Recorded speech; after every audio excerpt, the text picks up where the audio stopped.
മുഖ്യമന്ത്രിയുടെ ദുരിതാശ്വാസ നിധിയുടെ പരാതി പരിഹാര സെൽ സൂപ്പർവൈസിംഗ് ഓഫീസറായി നിയമിക്കപ്പെട്ട ശ്രീറാം വെങ്കിട്ടരാമനെ ഒഴിവാക്കിയേക്കും. ഇദ്ദേഹത്തിന്റെ നിയമനത്തിനെതിരെ പൊതുസമൂഹത്തിൽ ശക്തമായ വിമർശനങ്ങൾ ഉയർന്നതോടെയാണ് ശ്രീറാമിനെ നീക്കം ചെയ്യാൻ സർക്കാർ ആലോചിക്കുന്നത്. അടുത്ത ദിവസങ്ങളിൽ തന്നെ ഇതിന്റെ ഉത്തരവ് ഇറങ്ങുമെന്നാണ് സൂചന. നിലവിൽ ധനവകുപ്പിൽ ഓഫീസർ ഓൺ സ്പെഷ്യൽ ഡ്യൂട്ടി തസ്തികയിൽ ജോലി ചെയ്യുകയാണ് ശ്രീറാം വെങ്കിട്ടരാമൻ. ശ്രീറാമിനെ ധനവകുപ്പിൽ നിന്ന് മാറ്റാനാണ് സർക്കാർ നീക്കം. പകരമെത്തുന്ന ഉദ്യോഗസ്ഥനെ ദുരിതാശ്വാസ നിധിയുടെ സൂപ്പർവൈസിംഗ് ഓഫീസറാക്കും. മുഖ്യമന്ത്രിയുടെ ദുരിതാശ്വാസ നിധിയുടെ പരാതി പരിഹാര സെല്ലിന്റെ സൂപ്പർവൈസിംഗ് ഓഫീസറായി ശ്രീറാം എത്തിയതോടെ വിവിധ കോണുകളിൽ നിന്ന് വിമർശനം ഉയരുകയായിരുന്നു.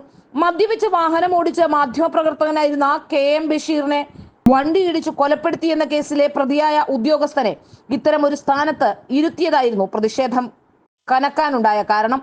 പ്രതിപക്ഷ പാർട്ടികളും മുസ്ലിം സമുദായ സംഘടനകളും എല്ലാം തന്നെ ശ്രീറാമിന്റെ നിയമനത്തിലെ അസ്വാഭാവികത ചൂണ്ടിക്കാട്ടി രംഗത്ത് വരികയായിരുന്നു. എല്ലാവരും ഒരുമിച്ച് നിൽക്കേണ്ട സമയമാണിത്. പല കാരണങ്ങൾ കൊണ്ട് സ്ഥിരം വിവാദ നായകനായ ഒരുപാട് ആളുകൾക്കിടയിൽ വിശ്വാസ്യത നഷ്ടപ്പെട്ട ഒരു ഉദ്യോഗസ്ഥന് ഈ ഘട്ടത്തിൽ മുഖ്യമന്ത്രിയുടെ ദുരിതാശ്വാസ നിധിയുമായി ബന്ധപ്പെട്ട ഒരു പ്രധാന ചുമതല നൽകിയത് ഉചിതമാണോ എന്ന് മുഖ്യമന്ത്രി തന്നെ വിലയിരുത്തണമെന്നായിരുന്നു KPCC vice president VT Balram ഫേസ്ബുക്കിൽ കുറിച്ചത്. ശ്രീറാം വെങ്കിട്ടരാമന് ദുരിതാശ്വാസ നിധി പ്രശ്നപരിഹാര സെല്ലിന്റെ ചുമതല നൽകിയത് നിയമവാഴ്ചയോടുള്ള ധിക്കാരമെന്നായിരുന്നു കേരള മുസ്ലിം ജമാഅത്ത് പ്രസ്താവനയിലൂടെ ചൂണ്ടിക്കാട്ടിയത്.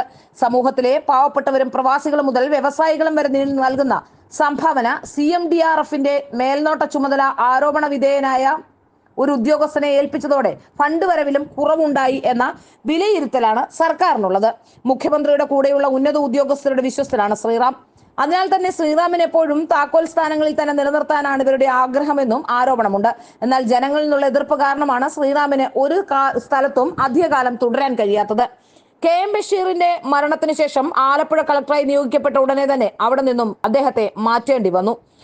നിലവിൽ ധനവകുപ്പിൽ ഓഫീസർ ഓൺ സ്പെഷ്യൽ ഡ്യൂട്ടി തസ്തികയിൽ ജോലി ചെയ്യുന്ന ശ്രീറാമിന്റെ നിയമനത്തിലും വിമർശനങ്ങൾ ഉയരുന്നുണ്ട്.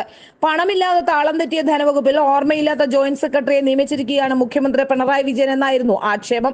ഭരിച്ച് KN ബാലഗോപാൽ ഒരു പരുവമാക്കിയ ധനകാര്യ വകുപ്പിനെ നന്നാക്കാനാണ് മുഖ്യമന്ത്രിയുടെ ഓഫീസ് നേരിട്ടിടപെട്ട് ശ്രീറാമിനെ നിയമിച്ചത്. അവിടുന്നാണ് മുഖ്യമന്ത്രിയുടെ നേരിട്ടുള്ള നിയന്ത്രണത്തിലുള്ള ദുരിതാശ്വാസ നിധിയുടെ പരാതി പരിഹാരത്തിലേക്കും ശ്രീറാം എത്തിയത്. ഈ സ്ഥാനങ്ങൾ ഉടനെ ഇല്ലാതാകുമെന്നാണ് സെക്രട്ടേറിയറ്റ് വൃത്തങ്ങളും ചൂണ്ടിക്കാട്ടുന്നത്.